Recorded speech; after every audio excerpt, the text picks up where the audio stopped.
Salom O'Meri, senga bu revansh jangida Merabni yengish muhimroqmi yoki yana qayta chempionlik kamarini qo'lga kiritishmi? 100% Merabni ustidan g'alaba kerak. Hattoki Umar bilan jangida yutqizgan bo'lganda ham Merab bilan jang qilgan bo'lar edim. Sen bu jang uchun boshqacha tayyorlanibsan, ya'ni alkogol va har xil chakadigan narsalardan voz kechgan holda. Bu senga qanchalik yordam beradi? Men oldin ham o'zimni yaxshi his qilganman. Ya'ni chekkanimda va ichganimda ham. Hozir ham yaxshi his qilyapman. Hech qanday muammo yo'q. Barchasini yakshanba kuni jangda ko'rasiz. Merabni qanday yengmoqchisan? Nokautmi yoki submissionmi yoki hakamlar qarori bilanmi? Qanday?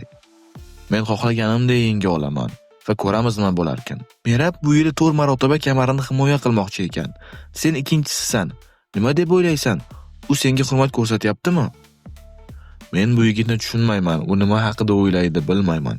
4 ta himoya bu juda qiyin. Agar eplolsa mayli, u qilishi mumkin. Yana bir savol. Seni trenering ham Merabni hamma vaqtning eng zo'r yengil vazn jangchisi deb atadi. Sen ham bu fikrga qo'shilasanmi? Ha, albatta, Merab zo'r jangchi. Men uni eng yaxshi formasida ko'rishni xohlayman va o'zim ham eng yaxshi formamda jang qilaman. Buni o'zingiz ko'rasiz. Ekranga yaqinroq o'tirib oling. Shon, sen oldingi jangdan xulosa chiqardingmi? Ha, albatta, men ko'p narsani bilaman. Merab meni parterga yiqitishga harakat qiladi. Buni bilaman. Men shundan himoyalanaman. Agar u meni yiqita olmasa, men aniq jangda g'alaba qozonaman. Buni o'zi ham biladi. Salom Merab, sen chempion bo'lganingda hamma Umar seni yutishni aytdi. Barcha Umar dedi va sen g'alaba qozonding. Bunga odamlarning reaksiyasi qanday bo'ldi? Ha, albatta, odamlar juda tez o'zgarishadi. Bir narsani aytaman, men har doim jangga tayyor bo'lganman. Umar meni ko'p jangga chaqirdi va bu menga qiziq tuyuldi va jangni qanday bo'lganini o'zingiz ko'rdingiz. Men g'alaba qozondim. O'Meli sen haqingda yaxshi gapirdi. Yana bir yilda 4 marotaba kamar himoya qilishing mumkin ekan. Ha, albatta, odam har doim hurmatda gapirishi kerak. Men uni jangchi tomonidan hurmat qilaman. Shunday ekan, u meni hurmat qilishi bu menga yoqimlidir. Biz seni mashg'ulotlaringni ko'rdik. Bu safar sen qanday g'alaba qozonmoqchisan? Bizga ayta olasanmi? Ha, bu safar men muddatidan oldin g'alabaga harakat qilaman. Men u bilan birinchi jangimda og'ir bosiq bo'ldim. Hattoki uni ham qo'ydim. Ammo bu safar jangni tez tugataman. Merab, men bu yerdaman. Sen hozirda 12 ta g'alabali seriyadasan.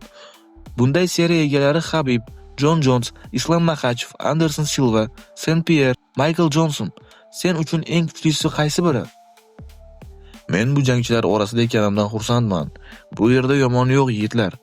Meni diqqatim hozir faqat oldimdagi jangga qaratilgan. Men ko'plab rekordlar qilganman. Bu ajoyib. Merab, bu safar Shon O'Meli kuchliroq motivatsiyada jang qiladi. Sizning jangingiz qanday tugaydi? Batafsil ayta olasanmi? Men hamma vaqtni eng zo'r O'Melisini ko'rmoqchiman. Aytganimdek, uni tez tugataman. Bu jang ko'pga bormaydi. Sen jangdan tashqari hayoting tarzi haqida bizga ayta olasanmi? Men oddiy hayotimda jangdan ko'ra ko'proq travma olaman. Janglarimni ko'ring, hech qanday travma yo'q. Ammo shaxsiy hayotimda bunday deb ayta olmayman. Men ba'zi bir jinniklarim bor. Muzga sakrab boshimni yorish, tepalikdan yiqilish, barmoqlarimni sindirish, shunga o'xshash narsalar yigitlar. Eng qiyin raqiblaring ichida O'Meli nechinchi o'rinda turadi?